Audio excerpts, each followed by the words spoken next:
I'm joined here by Geoff Roth, who is the Vice Chair of the United Nations Permanent Forum on Indigenous Issues. Thanks for joining ICT, Geoff. Hi.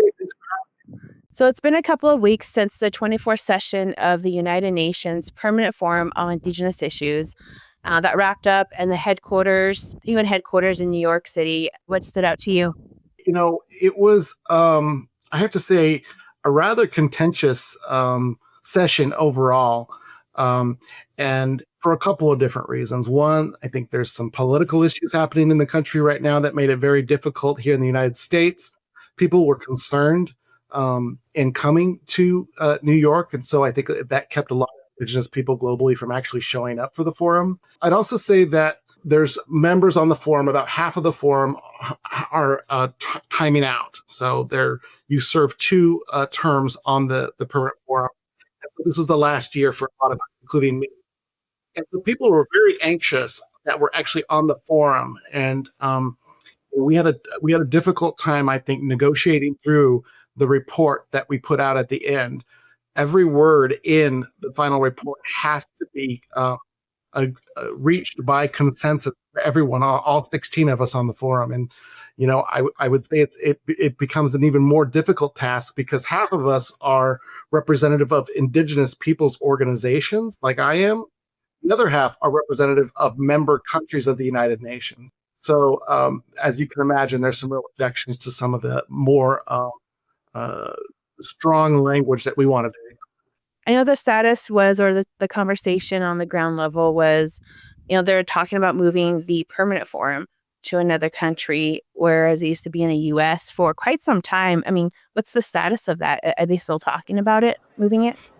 Yeah, it was definitely a conversation that we brought up. Actually, even one of our members not able to get a visa or attend this year's forum.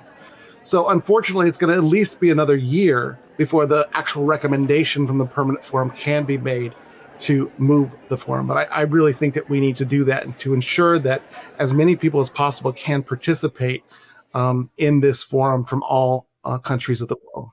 And from what I understand, there are a lot of tribal leaders there at the forum this year. And it got me thinking, why is it important for Native people in the U.S. to be involved in this international gathering? Because I feel like a lot of local folks think, how do international issues affect me at a local level? One of the main things that I've been talking about, and I think is going to be important for us as we organize here in the United States over the next couple of years, is we have an administration that is showing some difficulties towards Indian country right now, especially in its proposed budget. I think that it's a good time for us to prepare and interact with the UN agencies, potentially get reports on some of the issues that are most important our tribes here in the United States, such as environmental concerns or water concerns or healthcare concerns, to really start documenting in the international forum, so that we have a administration that is more willing to work with us. I would say that's one reason why we need to be more prepared and more engaged. And one of the big projects I think you've been working on is making indigeneity a social determinant of health.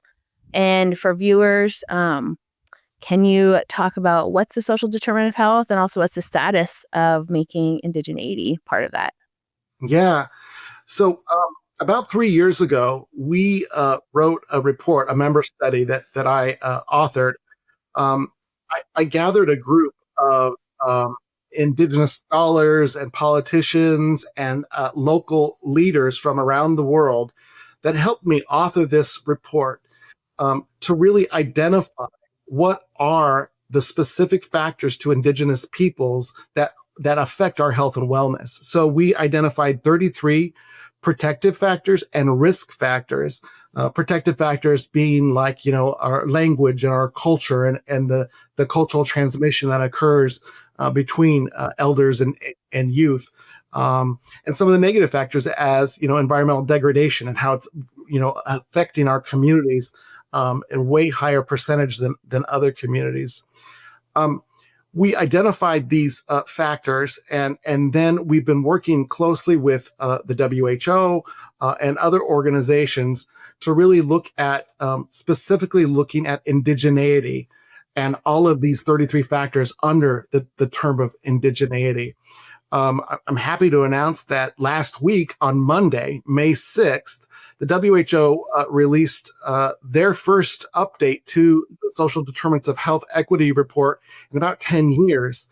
And in that document, they acknowledge these 33 risk and protective factors, along with indigeneity as a social determinant of health equity determinant specifically for Indigenous people. So we're really excited about that and plan on doing more work around that for the rest of the year. We've been talking to the National Indian Health Board and the National Congress of American Indians about highlighting some of this work at their upcoming conferences. Well, thanks for that update, and thanks for joining us on the show today. Thank you for having me. I really appreciate it.